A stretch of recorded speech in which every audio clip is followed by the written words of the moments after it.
Welcome to another episode of the Seven Podcast. I'm your host, Joseph, and today I have with me a longtime friend of mine. We used to work together when we were stationed in Japan. Before we begin, though, for those who do not know, I am a photographer, and I just got done doing some photos for the business she is now pursuing, and it was a blessing. We'll get into that, but first, let me let her introduce herself. Well, hello, all. Good morning, good afternoon, good evening to all who are listening. My name is Raven, and I am the owner, creative director, glitter owner, uh, orderer, packer, everything of Magniificent Honey. And I am just blessed and thankful to be here with again a good long time friend, Mr. Right out here doing the damn thing. Um, yeah, yeah. Thank you. Where you from? Originally from Austin, Texas. You know, Texas, the greatest country on earth, but I am a plant here in wonderful Portsmouth, Virginia, thanks to Uncle Sam. Been here going on 6 years, gonna do another three. And it's not bad. It's allowed me to grow career wise and to start to flourish in my business that started off as a weekend hobby and turned into something much bigger than what I ever thought it would be. it, it be like that, especially if it's like your passion that you didn't even know about. So thank you Exactly. again. I want to thank you again for booking me for your products because that opened Of up my course. eyes for like being a travel photographer. And now that I see that it's possible that people will book you if they support you no matter what. So I'm looking forward to more traveling, and that is definitely in my future plans. So thank you for that. You are very welcome. All right, got flued out. Look at that. Yeah. But when For it sure. came time for me to I really had to think I'm going to scale this up. I want to make my aesthetic a lot more well-rounded and eye-catching and appealing to the masses, especially with some things I'm trying to work on in the background for the long term. I want to make sure that what I present is the best possible representation of my craft now that again started off as a hobby, and it wasn't even a second thought when it came to I need a photographer. What's Right doing? Where's he at? Let me see what he gonna do. Yeah, that's crazy. Just because I see your work, you have evolved, you are out here doing it, your photos are bomb. So I was like, nah, let me go ahead and do this. And I remember our chat was, well, I'll just send it to you. And you was like, nah, I can do it better in person. I was like, yeah, you're right. All right. Send me that invoice. Let's go ahead and get this done. For sure, definitely. I was like, I'd rather just be there, especially because like shipping these days is very costly. Oh yeah, I'm glad we So, didn't do it with this these gas hikes. oh Shouldn't be yeah, $300,000. yeah, and definitely like setting up the products for like the photos that we took. I don't think I would have gotten better photos than what we got because you had the beach, then we had your wooden floor with the nice aesthetic. It was perfect, so it worked out. It worked out. I'm glad. I trusted your vision and look at it out Mm-hmm. here just Wait, doing good wait, things. wait till you see the rest of the pictures. I'm going through them and it's just fire. Oh, just a few didn't show me. I'm like, ooh, where they? I'm ready to see the body washes, the shower Mm-hmm. shots. Oh yeah, those was good too. Yep. Everybody, listen to get your mind out the gutter, okay? There's a Oh yeah. shower shot for the aesthetics. The shower shots of the body washes. Yeah, you got men body wash too. You got men and women products. So Mhm. I you do, I know. do. I'm definitely trying to expand into my men's care because men need good natural skincare too, not just us ladies. We Mm-hmm. monopolize on the market right now. There's not really a niche for men, and I want to try to supply a little bit that I can to help out my brethren. So yeah. I mean, the best way to grow is to expand. So Oh yeah, expansion has been one of my unanticipated growing pains. While you were here, you saw my kitchen definitely did not look like that when I first moved into my house. My business has taken over my sunroom, part of my walkway, my entryway. My kitchen is 80% my business between shelves and products. I mm-hmm. have 200-pound blocks of shea butter and 50 pounds of cocoa butter. It definitely has taken off, but I love it. It's something I get to create not only for others, but I can use it. Like my shower is full of samples and different scents, and it Mm-hmm. takes months to test everything out. So I'm enjoying all of it. Yeah, I was able to witness the how you say the madness. Like it's Yes, like you're the madness, the hmm expansion madness. There's times I yeah. think I should have got the other house that had a bigger kitchen, but I never thought this would come, and I just had to make do. And I'm steady on the organizational path to really streamline my products as a part of my overall long-term rebrand for the next couple months. I'm going to start scaling back on certain products and kind of redefining my overall line to kind of, I guess, minimalize a little, just a hmm smidge, just scale it back. Because I wanted to have this scent and that scent. I want to have a fruity and a floral and a masculine and a musk and a vanilla. And then when I hmm realized I'm making all this literally by hand, I have to schedule out. This Saturday is going to be nothing but body wash. Friday night is nothing but prepping butter. Saturday afternoon is making soap. Sunday is cooling and cutting. Sunday evening we're cleaning. Go back to work. Do it all again the next week. So I had to scale back on my pipe dreams just a little bit and realize that for now I'm a one woman show until I can get into fulfillment, and then we'll see what happens with that. Definitely like a trial and error, like a learning experience, like goes with any kind of business. And like you said, like you're trying to do a whole lot and then you realize it's overwhelming. It's kind of like I know when I with my photography, I want to do kids, weddings, models, products. I want to do it all. But like eventually I have to scale back and just focus in on a certain category so that I'm not like overbooking myself or like Mm-hmm. being too overwhelming and just having time for myself. So Yeah. I mean, booked and busy is cool until you booked and busy and you're like, wait a minute, is this really what I mm, wanted? I want to be able to exactly. sit down, but yeah, definitely lots of trial and error with this niche I have right here. Yeah, like being overbooked is the goal, but then you realize you don't have no time for yourself. And Mm-hmm. yeah, it doesn't it is it's not it kind of takes away a little bit of the fun, but it's Yeah, all yeah. it's and it is worth it. But at the same time, you still want time for yourself. Oh yeah, definitely. Especially still being active duty, having to balance duty Mm-hmm. days. And right when COVID was starting to kick off, the command that I met, we were underway for a week, in for a couple weeks, out for a couple weeks, or a week, in, out, didn't really know the certainty of what we were going to do. And I mean, I know you don't miss that life, but Mm-mm. that was something that I would have to, okay, I gotta shut my store down. Okay, I got shipments coming in. I'm gonna have to get my neighbor who's also on the ship when she's not on duty to come push all my stuff into my house away. It's not sitting on my porch until I get home. Man, I remember those days. Like that Having to affects shut my down business too. and having people inbox me and pack from the middle of the ocean. I apologize. I wish I could, but I can't.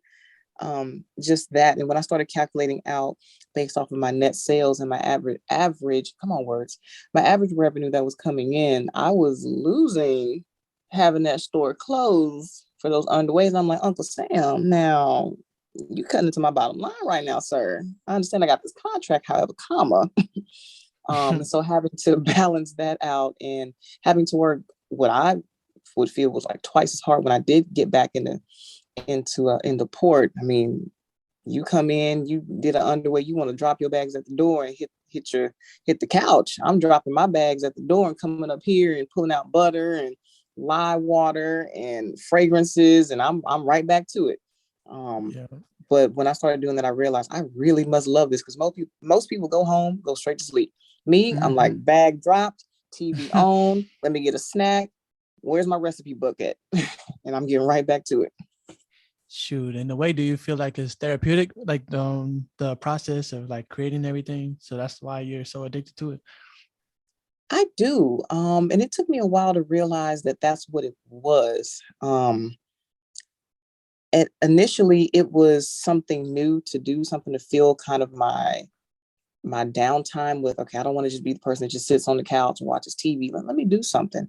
Mm-hmm. And it was kind of a funny story how it all started. I think I had an allergic reaction to something. I had gotten a new lotion. I can't remember what it was, but it was like the hype for a new product on like social media. I was like, oh, I'm gonna try that butter. And I had a whole reaction to it. And something in me was like, okay, what is it that might be in this product that, you know what, I'm just going natural. I'm gonna start eating natural. I'm gonna start using natural this, natural that, natural this. And it was around the time that there was a bigger push for like the hair community and natural skincare and natural washes, natural feminine washes, face washes, all this stuff. And I was like, I'm gonna find me a product that's completely vegan and cruelty free and all of that stuff. And it was around the time that the honey pot was selling out left and right, like at the height of let's support all Black natural businesses. But at the time, I think it was right around the time that the honey pot, like they had that mini controversy where they had they had that commercial. They actually shot a commercial with the owners. And at the end, she said something to the effect of like to support little Black girls or something, where she directed it specifically at little Black girls. And Wahite America lost their minds. And so in support as a backlash, they were sold out for a very long time. That was around the time I was like, well, I want to go natural with my feminine wash and with my deodorant, this, that, and the third. And so I looked on YouTube for how to make soap. I don't know why, I just did. I looked on YouTube, how to make soap. And of course, YouTube has everything. And I found a couple recipes and I was like, wait a minute, if they can do it, I can do that. Like you can literally make bar soap, liquid soap, this soap, that soap, shave soap, shampoo. I can do this. So I went on Amazon. I bought a little $30 kit with a mold in it and a little pouch of lye, which contrary to popular belief, you cannot make soap without lye of any kind. Learn that. The naysayers will, well, if it has lye in it, doesn't that burn your skin? It doesn't. During the saponification process, like the chemical reaction causes it to evaporate out. So that's where my bar soaps would come in. And that's why they would take so long to cure, because I mean, by all means, you can use it. It's just going to burn until the lye evaporates out completely. So I was like, well, I don't want to work with lye. That's a chemical. But through weeks of research and reading a lot of books that I did not know existed, I was able to formulate like a basic recipe of just olive oil, cocoa butter, shea butter, a little bit of like sweet almond oil, and I made my first bar soap. And it was oatmeal milk and honey scented. I still have a picture of it from when I cut it. And it took off from there. And I started watching more videos on YouTube and big soap makers who have made this an entire lifestyle. There's some that, I mean, I'm not counting nobody's pockets, however, they're doing very well for themselves. And I thought, well, I can do that. I mean, everybody needs soap. And if I continue to make or formulate a good, solid, natural product, and it legitimately does its job and doesn't cause any further skin issues, actually maybe heal some naturally with the body, then I'm in there.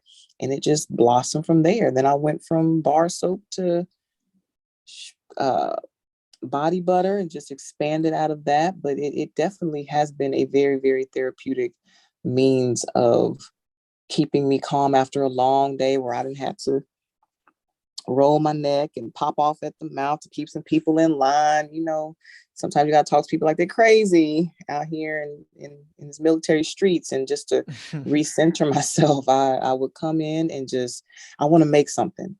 And I think we had come back from an underway, and I think we had a major casualty. Like when we pulled back in, and when I say casualty, for those listening, like it wasn't like a casualty, like something happened on the boat. Like we had a major eruption. We had a CHT rupture, which for my civilian folks is basically the toilets exploded.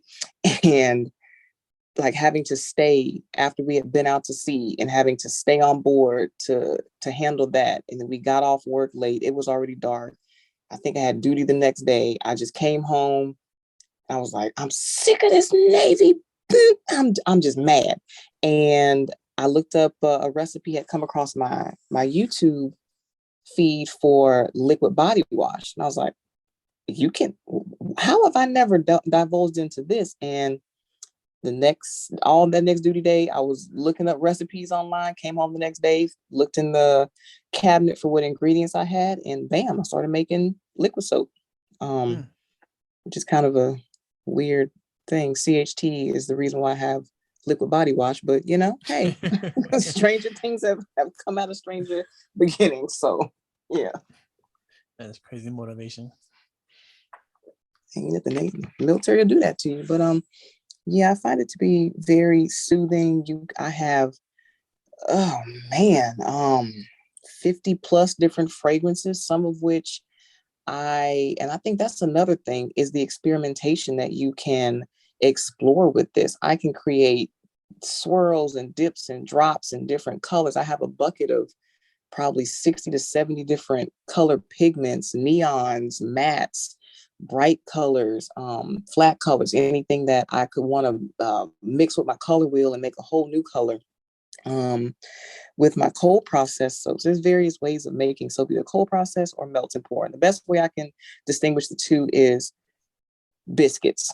So melt and pour is instant biscuit mix, and cold process is you get up with your grandma at 4 o'clock in the morning and y'all break out the flour and you sift it with the yeast and you let it rise. That's the cold process side of it. For a relative everyday life, Dove bars, the bars of soap that you get in the boxes at Walmart, Target, wherever you get your bar soap, if that's what you choose, those are cold process bars. Anything that's hard like that are going to be those bars. And it's just, it's my baby. it's my thing. It's my baby now. Mm-hmm. What's your favorite kind of soap to make? Cold process. The cold process method is my favorite, even though it is longer, and it sometimes as soon as I'm in the middle of it, I wonder, why am I doing this? Because it takes for me more time and consideration into it. And nothing against anybody that makes cold process or melt and pour bars out there. No shade, no nothing at all. But for me, cold process, I'm able to handle each individual ingredient. I'm able to pull out my bucket of cocoa butter, something which some may think is weird, but like the smells of it, like the entire smell of the process is very soothing. Like you have organic shea butter, you have your actual cocoa butter, all of my various oils, the smell of sweet almond oil, macadamia nut oil. What all do I have? Aloe vera oil, sweet almond, aloe vera, sesame oil, olive oil. Ain't nobody ashy in this house. I'll just say that. Nobody's ashy in this house. Grapeseed oil, apricot oil, all kinds of just light. And that's another part, is like learning that all oils are not created equal. Some will absorb into the skin, some will sit on top, some will bead off, and very much so experimenting over the years with different oils and the absorption rate, and making sure that you're not just throwing something together just to put a product out there, but you're actually putting together like something that people are going to use on their body. I've gotten great, fabulous reviews from a good friend of mine, Rowena, who I've known since we was hanging off the monkey bars upside down back home in Texas. And her daughter has a bout of eczema. And so I literally would make this special vegan bar for her.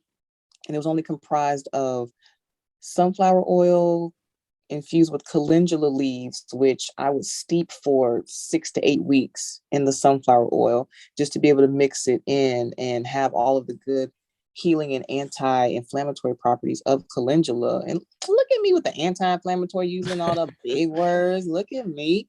Like and knowing that I'm working on it, knowing that from a holistic standpoint. And by all means, it's not like modern medicine, but really digging into herbs and the power of different herbs and flowers, and just kind of honing in on that. And that actually sparked my baby butter bar. Was I figured, well, if Rose daughter's going through this, I'm pretty sure there are other people. And then on top of that, babies have the most delicate skin. Even furthermore, your skin is the largest organ on your body. You might as well take care of it, because your skin absorbs everything, the air, the water, stuff that's still on your clothes. When you touch things, like, your skin absorbs all of that. So anything you put on it will be in it. So you need to make sure that you're taking care of the one temple you got. Yeah, you sound like you could be a skin doctor, or like a dermatologist. What do you call it? Yeah, dermatologist. A dermatologist. Yeah. I'll be like, you see that mole right there? Just put a little bit of apple cider vinegar. You got it. What's like the best oil you would say for the skin? You said like some sit on top, some get absorbed, some. Mhm. So with that, and it blew my mind. It depends on what time of the year. So in the wintertime, you're gonna need a thicker oil that is going to penetrate and keep you moisturized a lot longer. And so that's where I would say maybe a little bit of coconut oil, which I know some people are completely against it, but hear me out. Mm. So coconut oil, if you're so inclined, you can extract the MCT, which is the liquid version of coconut oil. So if you go down like the cooking aisle where you have all your marshmallows and your nuts and your cans of evaporated milk and flour and all of that stuff, you go to the oil side of the house, there's a cooking oil that is liquid coconut oil. It is pure MCT. It's not going to harden. It's not going to rethicken. It's got the viscosity of viscosity, big word number two. It's got the viscosity of an apricot oil. Now, apricot oil by all means is not, it's not sold locally. You're not going to really find it in Target or Walmart or Kroger, whatever store that you have nearby. You might have to get it on like Amazon. But for the wintertime, I would say a very light coconut oil mixed with a little bit of water, because when your skin is damp or you get out and you're not fully dry, that's the best time to put any kind of oil. Depending on, again, what time of year it is. In the wintertime, a thicker oil like your coconut oils, maybe a little bit of olive oil if you are expensive like that. And I would say maybe an aloe vera oil for the winter time. Aloe vera is a good one year round, especially if you have skin conditions of like eczema or rosacea. I was about to say contact dermatitis. That's the military in me. Everything's contact dermatitis. But if you have any ongoing skin, I wouldn't say mutation. Like mutation sounds like a very bad word, but like little areas on your body that like flare up. Eczema is the first one and like the most prominent one that comes to mind. And you can literally help your body heal from the outside in and the inside out as well.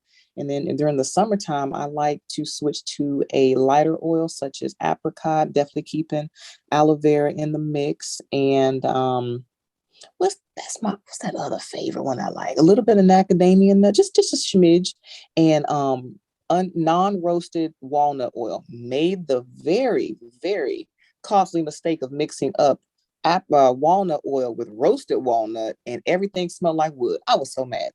So mad. But those lighter oils that can penetrate easily, don't clog your pores, don't sit on top of your skin, are definitely some of my personal go-tos, and that's why I keep them on tap for my products. That's good to know. Good Yeah. gemstone for people that's listening. Yep. We as Black folks, Aside, we can't always revert to coconut or cocoa butter. Cocoa oh butter yeah, don't save everything. that used to be the solution back in the day. Oh yeah. Oh Cocoa yeah. butter, Vaseline. Mm-hmm. Which they got hip to that, and they made a cocoa butter scented Vaseline. They made it into a lip balm. You can get it at Mm-hmm. Walmart, rub it all over yourself. I just looked at it like, all right, now you can't put Yeah, cocoa right. butter on everything now. For Ah, real. dang. Mm-mm-mm. So like aside from like making the soaps and the all the products, you have the labeling, the shipping, all the other stuff. Did you know what you was getting into when you first started as far as the branding part? Not at all. Emphasis on at all. So I just thought I'm just gonna make this and then sell it. And then it wasn't until I started actually physically making it, I said, okay, I have a product. How am I gonna give it to people? I'm just gonna hand it to them. That's not gonna work. Okay, let's go on Amazon and let's look up some packaging. Okay, we got clear heat seal wrap. Okay, I'm gonna get some of those, and I get it. And I'm like, well, how am I gonna seal it? I need a heat source. Okay, well, let me go get a hair dryer. Okay, that's not enough. Okay, so let me go over here to Michael's. It was a slow process of learning in the moment. Okay, I need this to make this work, and I'm gonna need that to make this work. Okay, so yes, I am logistics, I am manufacturing, I am creative director, I am marketing, I am advertising. And had I known what I know now, I would have hired an assistant a long time ago. So yes, there is a lot that goes into it. And there are some ways where it's beneficial to do it yourself because you know what you want to present. You know how you want to market. You know how you want your packaging to be. You know how you want your overall aesthetic. You know how you want your orders to go out. You know how you want, like down to my thank you stamps that I hand stamp on each and every order. And I recently went over to Michael's and got some more markers because I want to start doing handwritten thank you notes on all my orders. I ain't gonna lie. Sometimes when I get a rush of 20 or 30, I might just get that thank you stamp. We might not get that handwritten note. It's 2 o'clock in the morning and I'll be trying to go to bed. But no, in all seriousness, I definitely want to keep that one-on-one gratitude, appreciation with every single person who has ever purchased and will purchase in the future from my business. But down to boxes, the logistics of keeping up with inventory and making sure that I have enough jars for the large butters, the small butters, the body washes, the feminine wash. I need to make sure I have boxes for the soap, my satin drawstring bags for my men's soap and my feminine soap, like all those different things that I had no idea I was going to scale up to, but it goes into that overall final product. And when my customers open up that box and they see my packaging tape with my brand on it, when they see that everything, or know that everything was hand packed by me, because when I can remember to put it on TikTok, it's going on TikTok. And packing videos are also very therapeutic for me because I'm able to have fun with my tissue paper and picking out the samples, which I try to put a free sample, sometimes a full size sample in every single order that goes out, especially if they're first time purchasers, first time customers. As soon as I see that, I'm like, bet you finna get this, and this, just because from a small business standpoint, you only get one chance to make a first impression with a customer. And knowing that you took the time out to go to my website, whether it was through my TikTok or through my Instagram, you went to my website, looked through what I have to offer, put it in your cart and purchase, and you didn't have to. So that's my little small way of, I'm not just gonna fulfill this out, not right now, to somebody else, and you put it together. And it's like my Amazon video where everything just gets thrown in a box and here's a label, okay, bye. No, I literally pick out the box based on your order. And that was a whole nother thing, finding boxes. Whew, thank you for you, line. But finding boxes and not having, because when I started out, of course, trying to save money as things started to scale up, I was like, all right, now I'm eating into my budget right now. I'm dipping into my savings to do this and not wanting to go overboard too quickly. Because I definitely cash flowed the first 2 years of everything. And it took me almost 2.5 to start really seeing a profit. So these folks that's out here trying to make a quick $10,000 tomorrow, it ain't it. Like, you got to be in this for the long haul. And that just an attest to, like, if you really care about it, it's not about the money. And even for me, it's not about the money. It's about me putting out a good, solid product for people who need skincare, clean skin, and the money will come. But I love what I do with this. But yeah, the logistics side of it, I had to get real good with QuickBooks and Crafty Base and all of my various softwares that I have to use to make sure that it alerts me, because the height of COVID, supplies were, baby. Like I was telling you when you were down here, the shipments that came in the week you were here, I've been waiting over a year for them. Like, that is mind blowing, with companies that you usually can order on Monday and you got a tracking number by Wednesday. You order on Monday, they're telling you, hey, it's going to be 3 weeks before we can even get to your order. And I'm over here like, I don't have 3 weeks. I got 4 jars left. What are you doing? So definitely having to stay on top of that and ordering in bulk. That was another thing I was scared to do, because I don't want to have all this stuff in my house, but it does save long term. And you know that you always have it on hand, especially when I'm pushing out my wholesale orders and I'm doing a restock, and I have a few people who they like to stock up 6 months at a time. I can't be like, oh, I'm out of jars, I'm sorry. No, I got to feed the streets out here, as the rappers say. So that was another thing that was a big one to jump into. Was the first time I placed the first big order that I placed, I was like, I just did that. I just hit pay on that. Is my bank account gonna send me a text and ask me if it was me? Oh, they didn't? Okay, they're just gonna let that one fly. All right, bet.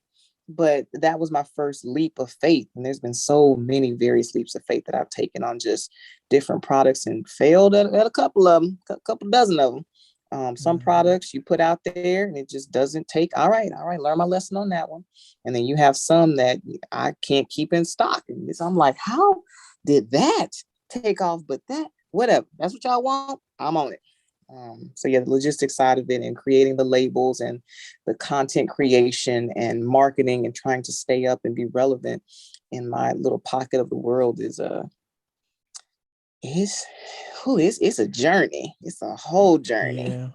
I saw the, like I said, the madness, and it was like overwhelming to me. So I don't know how it is to you, but since you've been in it for so long, I don't know how it is, how you do it. So I just be looking at all the shelves that you have, the bubble wrap, the boxes, the popcorn.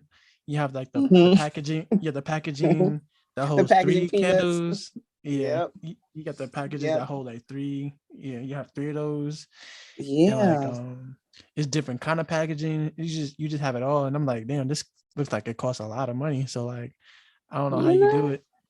I don't a lot a wing and a prayer. That's how I did a wing and a prayer. But yeah, Mhm. that was another part of research when I expanded into candles. Like, do I really want to do this, or am I just jumping on this bandwagon because everybody? Oh no, there's no bandwagon right now. I started my candles back in I'd say 2018, late Mhm. early 2019, right before I got to the boat. And I was just kind of playing around with candles, just Bath and Body Works. I mean, they cool and all, but I ain't been trying to pay $25 candles. So by all means, True. if I can make them myself and I can make the scents that I want and use and like really research different waxes, I had no idea that there were as many waxes out there as there are. There's coconut wax, apricot wax, paraffin blends, complete soy blends. There's a good chunk of them out there, and it's one of those moments where you go, okay, if you really want to do this, you got to go in with the right mindset, and you can't punk out on it. All right, if you're gonna go in, you're gonna go all out. And so I found a vessel that I liked. Found a couple waxes that I experimented with for a couple months.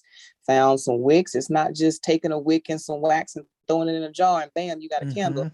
That's how you're gonna set somebody's house on fire. You ain't trying to do that Mhm. around here. So Oh the yeah. research, I took the same mindset that I had with my soap and crafting those recipes, because by all means you can find anybody's recipe online and say, oh, take 112 grams of this and 27 grams of this and let it sit and you're good. No, you definitely have to experiment with those recipes and find that balance, because coconut oil in larger quantities can be very drying on the skin instead of cleansing. You'll have to substitute in more of a conditioning oil like a aloe vera oil or a apricot oil, more vitamin E. Like, you have to find that balance with your recipes, otherwise you're going to tear somebody's skin up. And so I took that same mindset of, okay, if I'm gonna do this, I'm gonna research it. I'm not gonna put nothing out until I'm proud of it, until I know that I have worked out all the kinks, or as many kinks as I can, and then we're gonna go for it. And again, some of these pandemic candle makers, uh all shade no tea, some people just started putting vessels and wicks and wax together and was like, bam, $25. Mm. And that really saturated the market and brought down kind of the reputation of candle makers, because there was a flood of people. Now I get it, during the pandemica there was a lot going on and people were out here trying to make ends meet. I got it, I get it. However, comma, you started making candles on Monday and the candle groups were booming with, okay, so what's the best wax for this and what's the best wick for this and where do you get your vessels at? Like, outright asking people who have been doing this for decades, like, what exactly is your recipe? And I would sit back and watch it in the forums, like, these people really out here asking recipes, until it happened to me. And I thought, oh, you was bold. There was a lady who jumped in my inbox from the candle group, and I guess I made a comment, like replying back to somebody had a issue with tunneling. So tunneling is when the wick is too small and it burns straight down and it doesn't catch any of the wax on the perimeter. Mm-hmm. And it just basically just goes straight down. And so that's a dud candle. So someone did not do their research on it. So she was testing. She's like, I keep having this happening and I don't know what's going on. And I'm like, oh, baby girl, it's tunneling. That's all you got to do is change out your wicks, make it a little bit bigger, because you want to be able to test your wicks so that within an hour it burns to the very edge and creates an even pool. And so she jumps in my inbox. She's like, oh my God, thank you so much for your comment. It's just no one's responding back to me. And I'm like, well, yeah, because like after a while, you start to see which people are there to really learn how to make candles and which ones are there for a money grab, because they'll ask certain questions. They'll outright ask, what's the best wax? What's the best wick? Like, no, we're not about to tell you. So if you take a CD8 with a paraffin soy and you mix it, or you melt it down to 210 and then mix it at 160 and pour it 140, you have a perfect candle. No, that's not how that works. And so that's what a lot of people were legitimately looking for, was they just wanted the key to the kingdom. And so we're going back and forth. And I'm like, no, I've been making candles for about a year, but it takes a lot of practice and research and this and that. And you sometimes have to just buy kits and blah, blah. I'm just like giving her little tidbits. And so she outright asked, okay, so what wax do you work with best? And I was like, well, right now I use 6006, which is a pretty well-known paraffin soy blend. And I also dabble with soy. She's like, okay, but which one do you like better? And I was like, well, my paraffin soy is a lot easier because it holds more fragrance in it, the hot throw. So the scent that you smell when it burns is called a hot throw. And so if you want a more potent hot throw, you want to be able to smell the candle across the room, there's certain fragrances, more vanilla candle fragrances you'll have to use to get that throw. And so she's just like, okay, so what wick do you use with that? I was like, well, it depends on the fragrance. Different fragrance oils burn different. Man, what is it that you want from me? What is that you want? I was just saying, like, so what recipe combinations just like works best for you? Okay. So She you basically want me wants you to to do the literally, candle for her for free. yeah, you want to throw out the 8+ months of research that I've done at home and just tell you what I ended up with so that you can go make it and slap a $25 sticker on it and pay your rent this month. No, ma'am, I'm not going to do that, because that devalues all the research and long hours and wick testing, because not all wicks are created equal, not all jars are created equal, not all wax is created equal. So you have to get in there and find out which one works for you. A CD8 may work for somebody over a Eco 8. A Eco 10 may work better versus a CD 14. A wooden wick may work better than a cotton or a zinc wick for some people with different waxes. And you have to get in there and really test that out and not just throw it together and go, bam, here's a candle. So that was one of those moments I was like, these folks really be out here like scamming and scheming, trying to get you for your hard work. No, ma'am, not today. No, ma'am. Yeah, it goes like that for a lot of industries where people just want the handout and they don't want to put in the time to actually learn the craft, because they're in it for the money, like you said. It's not a passion for them. And that's pretty much the reason I'm doing this podcast, for people to learn the ins and outs of each field, so that they're not just jumping into it thinking it's easy and they're just gonna slap a price tag on it. And that, like you said, devalues your experience, your time you put in to learn. And that alone is value, like the time you put in to learn. And that's why you're able to charge people what you charge. And eventually you'll be able to teach people and charge them for that as well. So that all comes from learning and trial and error and the ups and downs. Like, that's all part of it.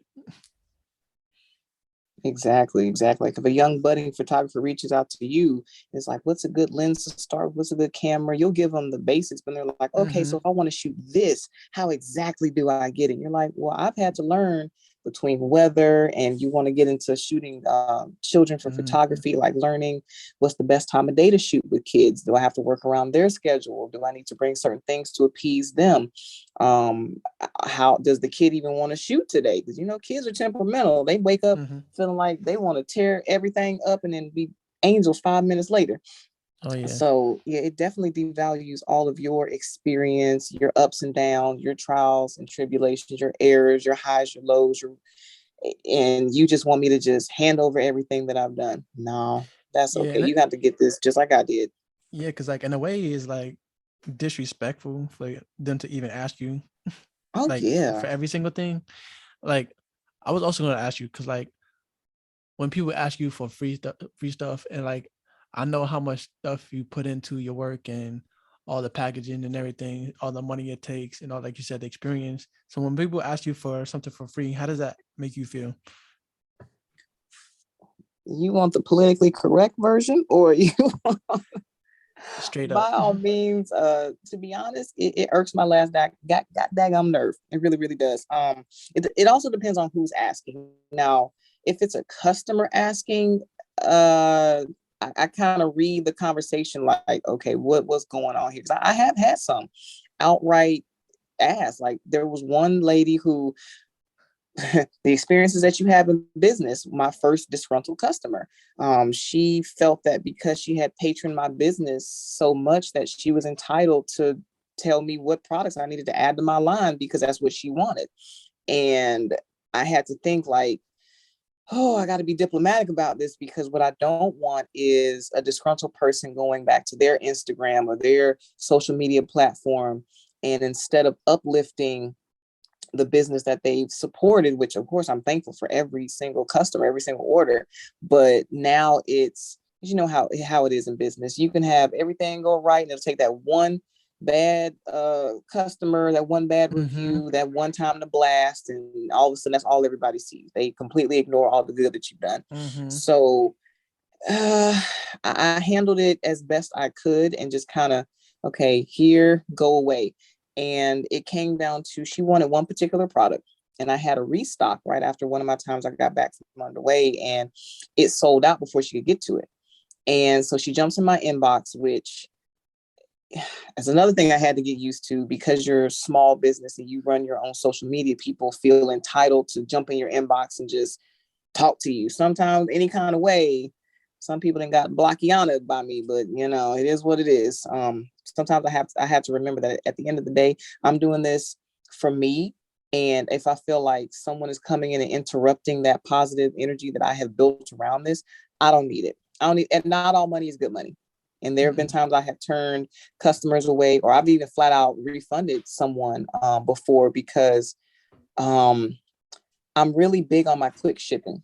Like if an order comes in, the worst ones I really, really hate it when they come in on my duty days because I can't leave and go pack it up and take it to the post office or to the UPS store, which I'm thankful to have a UPS store right around the corner. So if an order comes in while I'm at work, I already know that night I need to get that out. I'm really big on if it took 0.2 seconds for your money to come out your account and come to me, I'm gonna make sure your order gets out that day. And no offense to anybody out there, but this it'll take 10 days to process your order. That does not include weekdays. No, that's not how I'm gonna do my customers. You took time out of your day to go to my website, put something in your cart and pay for it out of your hard-earned money. The least I can do is try to ship it out within a day or two. And she became very irate in my DMs, excuse me, and felt that because she had spent so much money with me that I should have at least given her a heads up that I was going to release the product, and I should have directly DM'd her to let her know that the restock was live, and I should have put something away for her. And I was like, whoa, wait a minute.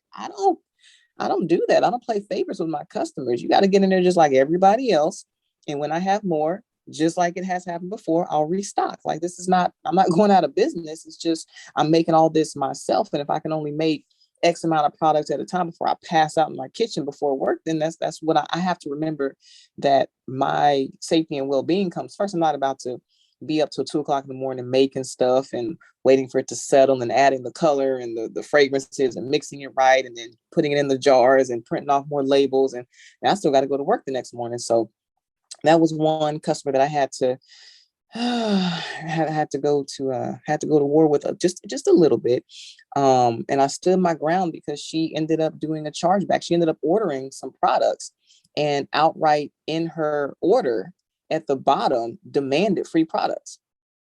And I was a bit taken back when I looked at the order because it said, and please add 4 of this for my pain and suffering. And I was like, wow, I don't have those in stock, but okay. Because I'm really big on customer service.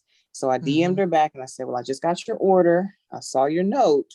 If you give me a couple days, maybe I'll have that more of that fragrance in and I'll just ship you out another item. And it was not received well, because according to her, all the money that she spent, I should always have her product available. And I said, okay, all right, you forgot the human aspect of this. So I'm going to handle this diplomatically. And I shipped her order as is, and she filed a chargeback. So as soon as she got it, she told her bank that it was an unauthorized charge. And so I woke up the next day after she had gotten it to a chunk of money missing out of my pending payout, and a fee, because the domain that I was using at the time, and I think this is with a good bulk of them. Anytime a customer files a complaint or does a chargeback, they immediately take that money back. They don't hold it in escrow. They don't wait till it's, found out. They don't do any research. They just give the customer back their money, which is a very big disservice to small business owners, because you have fraudulent chargebacks left and right because a customer got mad. Or I've also had one where someone literally just wanted the money back for Christmas. So you placed an order with me, you got your product, and then you went to your bank and lied because you wanted to spend that money on Christmas. So y'all got to stop fraudulating people out here. Like, you're really hurting small businesses, because I also had to pay a fee for that. I don't get that fee back, and it takes weeks to fight that charge back and hope that I get my money back, because out of the maybe 4 chargebacks, thankfully, knock on wood, that I've faced since I've been in business, I've only won 2 of them. The other 2, one because I didn't really know how to fight it. I just went, you know what? I don't want to deal with you. If you want free product and your money back, that's fine. Have at it. Now, file a chargeback if you want to. I'm fighting you like the reincarnation of Johnny Cochran, rest his soul. Because you have to protect your business and your brand. You can't let people walk all over you, because people will if they see that, well, she answers my DMs, so you know what, I see that she's selling out and she's got all these people buying her product. My little 60, 70, however much I spent, it ain't gonna hurt. Yeah, it does, because that's time, research, sleepless nights, weekends when I could be spending time doing whatever I want. I'm in my kitchen for 48 hours. That's labels, that's going to the store and replenishing paper and ink and pens and packing tape. Like, that's what you're taking away from a small business. It's not just we out here just making all this money and going on trips and going to Tulum and here. No, we're not doing that. Like I said earlier, it took me 2.5 years to see an actual profit, because everything I was getting, I was putting right back into it. Every time I had a payout from sales, I was ordering more products, more oils, more boxes, more everything down to business cards, packing tape, drawstring bags, little sealing bags, or heat seal bags that I can put samples in, like all those little minute things that people don't look at when they just open their package. You go, oh, okay, I got my stuff. It took time for me to figure out a good company that wouldn't hit me over the head for my tissue paper, or I call it scrunchy paper. I think there's an official name, the little black stuff that goes in the packaging. That down to finding out which labels work best. Should I get a plain paper label? Should I get one with a gloss, ink, like my printers for printing off all my labels? I don't go through a company. I use my own resources for that. So all of that goes into those small businesses that people swear up and down is doing so big. Like, by all means, the ones that's saying that they making $1 million in a day, hey man, do you, more power to them, more blessed to them. Hope I'm them that one day, but right now I'm not. So please don't do that to your small businesses. Don't do that to any business, because it really does hurt them. And it's one of those lessons in business that I had to learn the hard way. Like, again, not all money is good money, and I'd rather lose 1 customer and gain 10, because I don't need that malicious spirit sending money to my business, because currency flows to me easily, flows to me often. I don't want that negative currency coming to me. So I had to go ahead and let her go. I mean, I'm pretty sure she found somebody else to rock with, but yeah. Shoot, I was about to ask you, what's your nightmare story? And there it is. Yeah, that was the one. That one sticks out to me, because again, it was my first my first interaction. I was like, how do I handle her? She is going left. And she was tagging me in her Insta stories. I don't know what they were called at the time. I think like posts. I think they were called Insta stories at that time. She was tagging me, and she was like, this is why I can't support Black-owned businesses, blah, blah, blah. And it was all of that. And I was like, okay, either I got to shut this down. I can't. And so I sent her the product that she asked for later on. And I fought that charge back, and I won, because at that Mm, point I was like, you taking money out of my, not even my profits, taking money away from me. You're taking my time away from me. You're taking money out of my pockets, which mm-hmm. ultimately is how I take care of my child. So now you messing with the whole family. Now we can't have Yeah. that. So I ended up blocking her on all social medias. I blocked her IP address so that she couldn't order anymore. Because what I don't need is you ordering and then filing chargebacks, Mm-hmm. knowing that I ship so quickly. And that part of me, part of I understand why some businesses wait that long, but hey, that's them. But yeah, she was I wish her all the best. Like I really do, but I've thrived and grown since her. So one monkey don't stop the show. And I kept it going. But yeah, that was my nightmare story. I've had, like I said, 4 chargebacks. One she claims, or the person claims, was an accident. Highly doubt, but I won that one too. And then someone else, like their daughter had used their card to go onto the site, but it was under her name and account. And I was like, okay, no, you're not getting your money back on that one. Like if you reach out to me and you're like, hey, something happened, I bought something I didn't mean to. If that's the case, like if you reach out to me, like I answer my DMs like constantly. Mm-hmm. I'm very big about that. And if you reach out and like let me know what's up, then all right, well, maybe later on, or I'll give you a credit later. Like I'm very easy to work with because I'm really big on customer service. But when you just spend $200 and then the day after you get it, didn't know this transaction occurred, nah, we ain't playing that. Mm. That's crazy. But yeah, now that you told us your nightmare story, what is your one of your favorite stories? Um, I As would far as like say, why it's like a story that makes you be like, this is why I love doing this. This is why I'm gonna keep doing this. ooh, it's hard to. There's a couple of them. I would say my first big order. My first big order that came through that I had to actually reach out to the customer because I just want to make sure that it was not fraudulent. Oh yeah. So there's a very sweet lady, Miss Dana. She lives in Richmond, Virginia. And I almost was about to pack them up and drive them up to her because Richmond's only an hour and a half from here. Mm-hmm. And so she's been buying. She loves my candle black. It's my my driftwood and musk candle with my black sea salt on top. The one that Mm-hmm. almost got washed. One of the ones almost Yep. got washed away in I the remember. Atlantic Ocean in that photo shoot, which I Yep. still have those. I'm gonna leave the sand in them.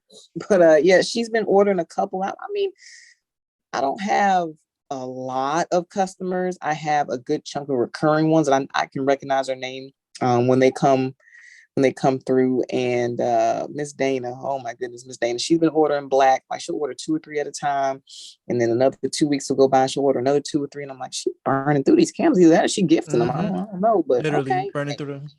Literally, she's burning one a day, which I've tested them. You can't burn them in a day, but maybe she's doing a power burn I don't know about. So, Mm-hmm. an order came through for 120, Mm. and so I thought maybe she meant 12. And so I reached out via email and I was like, good evening, miss. I ain't gonna say your last name, but just inquiring. I just got a very large order, which is very out of character for your account. I just want to make sure that this is exactly what she wants. She says, oh, yes, yes. I love your candles so much. I want to gift them to my family for Christmas. I was like, 120? Mm. You got a big family. Yeah. And she just wrote this whole paragraph. Like I order them so often because she's retired from the government, and she just literally just stays at home, and she Yeah. loves the smell of black that she has them burning in all her rooms. And I was like, that's why you're going through them so quick. That's Okay, crazy. that's what's up. And yes, she ordered 120, and I in my mind I was like, man, I ain't gonna lie, I ain't got 120 candles here. So that weekend, I gave her a heads. I was like, ma'am, I'm not sure how you place that, but I don't physically have that many in stock, which Shopify needs to stop doing this overselling thing. And so I Mm-hmm. told her, well, if you give me like an extra 2 to 3 days, I will devote my entire weekend. I will make all your candles by hand this weekend, and I will ship them all out no later than next Wednesday. She's like, oh, you are perfectly fine. I don't, in my mind, that's how her voice is. You are perfectly fine. Just ship them out whenever they are ready. No rush. I just can't wait to give them out as gifts. And I said, okay, I got to do something special for Miss Dana. So for that, I kept the aesthetic of my normal black candle label, but I ordered like a high gloss. And I did a different black smeared background with the gold trim, just so that she could have those different candles for Christmas. And it took me I would say about 5 hours. I laid out all the jars. I whipped them all by hand, put all the stickers on the bottom, calculated out how much wax I would need, the fragrance oil. Whoo, she called me just in time because I had like 2, 3 drops left when it was all said and done. And made those, let them sit, made sure all the tops were smooth, put the salt on top, let them sit again, trimmed all the wicks, put the lids on. And I packed them up so tight with them peanuts that he was asking Mm-hmm. about. Like, what are those? Pack of peanuts. Got me some big old boxes, padded them up real, real nice. And I shipped them off to Richmond. And that was one of my, wow, someone literally just bought 100 plus of my product. That is that is crazy to me. I would have never, like, of course, everyone who's in business wants that big moment where like a celebrity places an order or someone just comes in and is like, I want all of it. But when it actually Mm-hmm. happened, I was like, wow, someone really likes my little old me's product. And so that was one of my, dang, okay, that's why I do this. Yeah. And then I would say another one is when I was asked to do the favors for a friend's wedding, and she wanted, whew, still can't believe I did this. She wanted 300 jars of various Oof. body butters as gifts, and she wanted me to do individual boxes or products for the individual bridesmaids boxes. And she had 11 bridesmaids. I said, okay, you about to have a whole wedding. And so like talking back and forth is like that whole planning thing. Like I'm over here like doing a specialized order, like, okay, this is it. And I ended up doing various scents, one for each of the bridesmaids. Like she would describe the personality, and I would say, okay, she's definitely a coral berry type. Okay, she's a sweeter one. Okay, she's more masculine. She's the quote unquote crazy one that you need to have bail money for. Okay, I'm gonna give her a musk, like a vanilla musk color or fragrance for her, and it worked out. And I shipped them all off, and whew, that was another one. That was another. I had a fresh batch of 50 pounds of shea butter that had just came in. And I was like, ooh, that's why I ordered it, because I was sitting up trying to figure out why. Some keep telling me to order all this shea butter. I don't know why, but I'm gonna go ahead and do it. And it was because the universe knew that that big order was gonna come through, That's and crazy. that was fun to make. So yeah, it's just been those, and just being able to put something good out there. And then some of my wholesale accounts, I have a lady in I can't remember which city. I'm going to look back through my invoices, but I know she's in Illinois, and she has a wellness shop, and she wholesales my feminine bars. Um, I don't know what her company is. She won't tell me what it is, but she just wholesales me. She private labels them for me, and Mm. she orders 60 or so a month. And I'm like, girl, what is you just selling out of these? What's going on? I mean, I like it, but what's going on?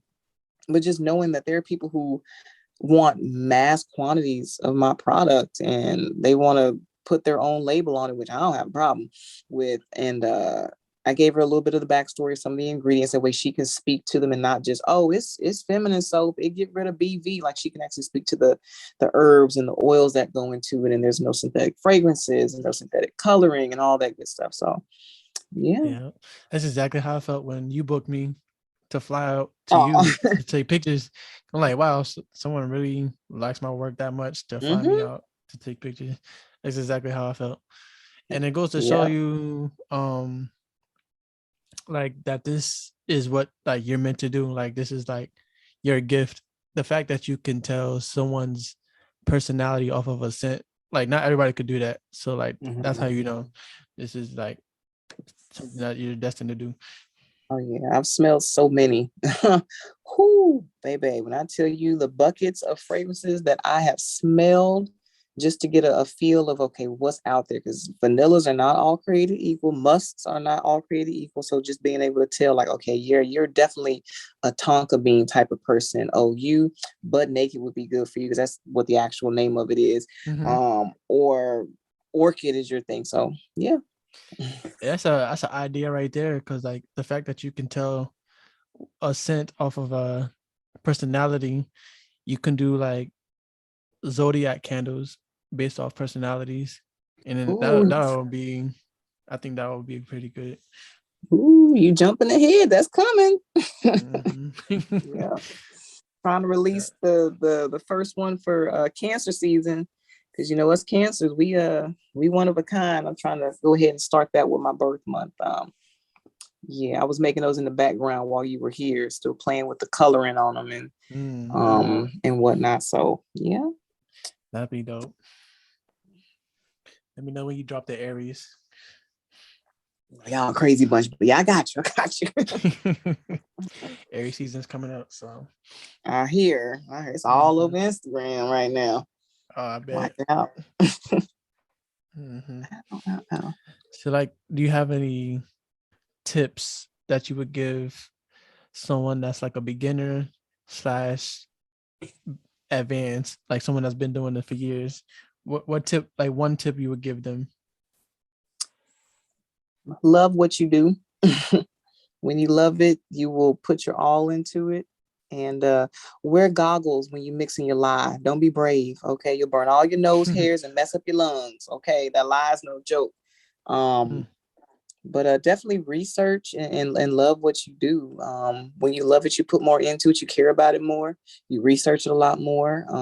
The amount of reading I've had to do is it's a whole nother occupation on the side between all of my soaping books and herbal books and medicinal books. Dr. Sebi, and trying to get a copy of his original herbal book that he's put out. There's been some replicas and I want the original, but just knowing that there's hundreds of different herbs, butters, oils, styles of mixing, things that you can really divulge and expand upon, natural colorants, synthetic colorants, artificial, all different kinds. But I would say definitely love what you do and don't be worried about what you're going to get out of it. Because when you start doing that, you may start finding shortcuts and all right, I just need to get this butter out. So I'm gonna skip out on the mango butter because I know that softens the skin. I'm gonna put this cocoa butter in there. I ain't gonna put a lot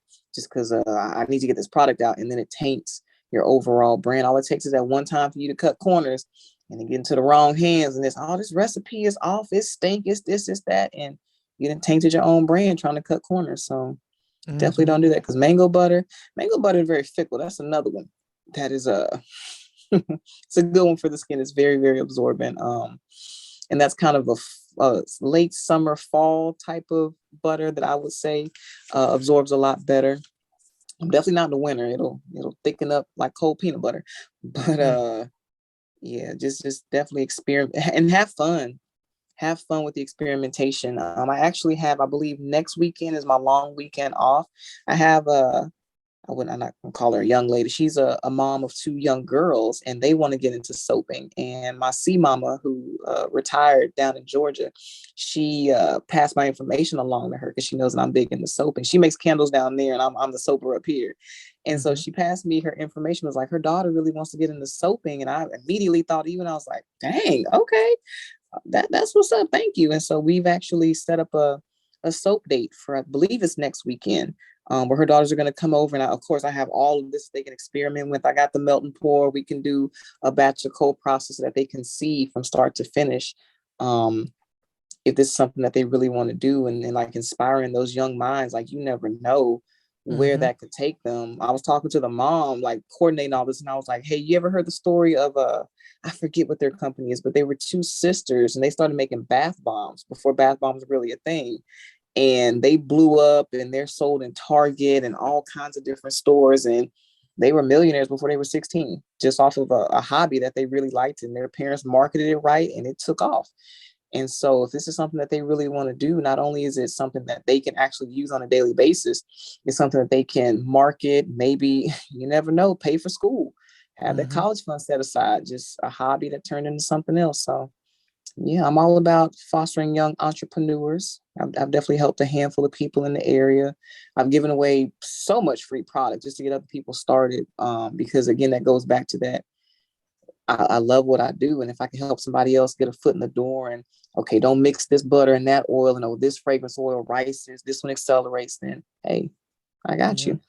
That goes to show that when you love what you do, like growth is inevitable because like you'll go from doing what you're doing to teaching it to holding events to teach it, and it Mm-hmm. just blossoms like that, and like it grows onto another person that could do the same thing, and it's just unlimited Exactly. growth. You you pour into one person, they pour into another, and next thing you know, everybody cup is full. So yeah. Mm-hmm. And then they recommended you because you're the one that taught them, and then Mm-hmm. it's just like a domino effect, like or like it just like comes full circle. Yeah, there you go. There you go. In my mind, I was like, I'm on the right track with him. I can't. Where is he going? Full circle. There you go. He said it. That's what I meant to say. Yeah. Yeah, because like I was in when we were stationed in Japan, I did photos for an event, and it was like a aromatherapy party, and like each table Mm. throughout the because like it was like one of the housing complexes, you know how they have like the rooms to rent out The whatever. towers.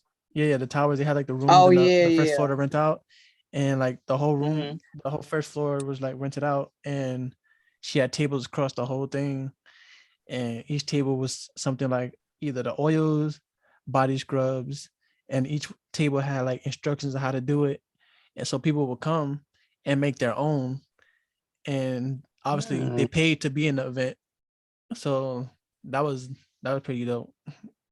There's an I idea for missed you if that you didn't know one. that. Yeah, I there's an missed idea. that party. There's an That's idea for what's you up. though, so you can hold your own event in the future though. So something Yeah, like I'm that. down with that. I Mm-hmm. definitely have had a couple of small intimate candle making. Another learning experience, like between the supplies for that and coordinating that. There was one person that they just wanted to have a candle party so bad, but we just could Mm-hmm. not get the logistics down. She kept changing her mind. I want to have it outdoors. I want to have it indoors. And I'm like, I got to be able to plan for outdoor equipment and a heating source and exactly how many people are coming. I have to order all the pictures and enough fragrances, Mm-hmm. and it just didn't work out. But I was able to host another one for I think it was like her 35th birthday party or something like that. So I got like really nice gold vessels for her. Of course, I had to test them out beforehand to make sure that they would work with the wicks, and it was nice. And I gained a few loyal customers out of that, but just another moment of being able to teach somebody else. Don't know what she did with hers, but again, a fun experience for her. So yeah. Yeah, yeah, for sure. I feel like if you was to do an event, my personal opinion would be best to do it indoors, just because Oh yeah. like you have like electricity, you have like the there's not that much wind blowing, and like there's less Mm-hmm. distractions, and like everything. I think everything flows differently indoors than outdoors. So. Oh, definitely. Definitely. What last thing I need is we outside and a bird fly by and knock something into it, and then up candles room because the bird pooped on Yeah, it. So yeah. yeah, you see how those seagulls was acting when we was had the products outside. So. Them things acted like we had a whole bag of something that they really liked. They Mm-hmm. was like, "Ooh, what you got? It's a candle. I don't care. I don't know Yeah, what is it. I yeah. want to try it." I'm like, "Oh my god, better than them Seahawks in Japan. Them things take your head off Oh over yeah, a for sure. biscuit. Mm-hmm. Goodness." For sure, they'll snatch your food out your hand. I've seen it, and I almost was a victim of one. I was like, my hands are not worth this Popeyes. You can have it. I set that box down and took off. Like, you got it. It's yours. it's crazy. Mm-mm. Do you have any book recommendations?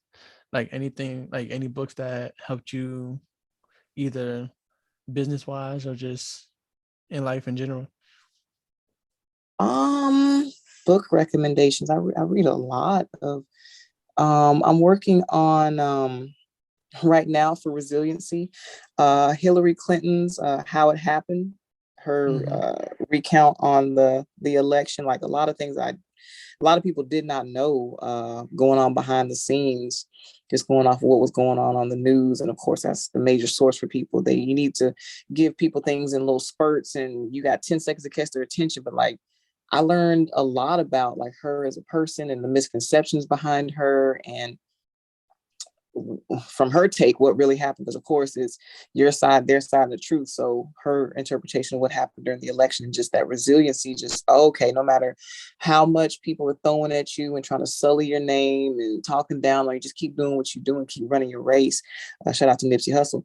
But it's one of those books that makes me think, okay, I'm just gonna keep going no matter what happens. By all means, I'm nowhere near like the spectacle that was Hillary Clinton, but just that building up that little bit of resiliency, or that little extra resiliency. Queen Afua, I'm reading her book as well, her women empowerment book. Don't quote me on the name of it because I don't remember it. But definitely for spiritual healing and trying to recenter myself and making sure that I take care of me first, because without me, ain't none of this gonna go on. So being able to come back to yourself at the end of the day and not just work yourself into a rut and then expect somebody else to come back and pick you up. No, you gotta take care of yourself. Other than that, like I try to do a different audio book or a physical book every week. The next one on tap is why are all the black kids sitting at the same table in the cafeteria? It's a very long title, but I want to get into that. I feel like it's like a race dynamics type of book, but nothing too like crazy, but just like a maybe further interpretation on the culture and the pulse of the country. So just trying to diversify. Like I'll have a fun book one month, and then the next book it'll be something serious, and then the next month it'll be something completely out of the norm, like Barack Obama, which I've had to take that one in like small chunks because that book is like 800 pages. So but just keeping myself diversified. I definitely want to definitely keep that going. So those are my two for now. Okay. So anybody trying to contact you, what's the best way to reach you? My Instagram, honestly, that's going to be Magniifiicent Honey, MAGNIIFIICENT. So Magniifiicent, but with 4 eyes. Honey on Instagram, or mag_honey, MAG_honey on Instagram. I answer my DMs. I'll shoot the shit with you. I'm very personable. I enjoy the interaction from my customers. That's my main one. And then I also have my TikTok. Ooh, TikTok, that's a beast right there. MAG_honey is my TikTok. I'm trying to be consistent there, but I end up spending like an hour just scrolling through videos more times than not. Yeah, my Instagram is my main source. You see one, you're like, okay, I'm gonna scroll to like 5, and you look up and TikTok is asking you, hey, do you need to take a break? No, Instagram, you don't know my life. Let me scroll. But yeah, my Instagram is best. I try to answer every single comment. I always like and appreciate any interactions, but my Instagram, that's my go-to right there. Okay, that's what I forgot to ask you too. Like, how did you come up with the name Magniifiicent? Because I know you say you started doing candles, but like, did the name come before or after that? Like, how did the name come? It actually came before. So the full actual legal registration of my company is Magniifiicent Honey Soaps, because everything started with soap, and then over time, I've shortened it down to either Mag Honey, especially when I was filing my trademark. Whew, that was a beast to try to do, but Magniifiicent Honey just kind of stuck. And it's actually, I thank my best friend Andre for that. I just imagine, like, he's very boisterous and colorful and vibrant. His personality is just, oh my God, he balances me out. He's the opposite of me, and he balances me out. I don't know if you remember him. He was on one of the cruisers out in Japan, but he might have already rotated back to the States by the time you got there. But he just, his whole personality, like I envisioned when I was trying to come up with a name, he was definitely there. He was at my house almost every day. And I just imagined, like, what's something that his old crazy butt would say? And I think one day he said, this smells magnificent, honey. And I was like, magnificent? That's it. But I got to be different with it. And so I credit him for the creation of Magniifiicent Honey. That's dope. And like, that goes to show, like, also another side of that people don't realize, the trademarking and all that other stuff. Like, it's a whole nother ball game. Oh yeah, having to hire, I got a trademark attorney. You got to file, and one day hopefully I'm big enough to where I can send cease and desist, and maybe one day. I'm hoping not, but yeah, you gotta protect it, because people be out here like, oh, I see her doing that. Bet I'm gonna go ahead and steal this and tweak the name and try to sell like I'm that person, and I'll get that business. And now somebody then hijacked all your work, and that's not cool. Being a scammer is not cool. Not at all. But yeah, I think that's all I have for my notes. So ran out of All good right. stuff. But I don't want to thank you for being here again, because like I know how time consuming your business is in general, and like I always say, time is money. So I'm taking away from your money low key, not even thinking about it, but you're here speaking with me, and that means a lot to me. So I appreciate it. And I thank you, right? I thank you for having me and flying out. It was good seeing your old crazy bud again.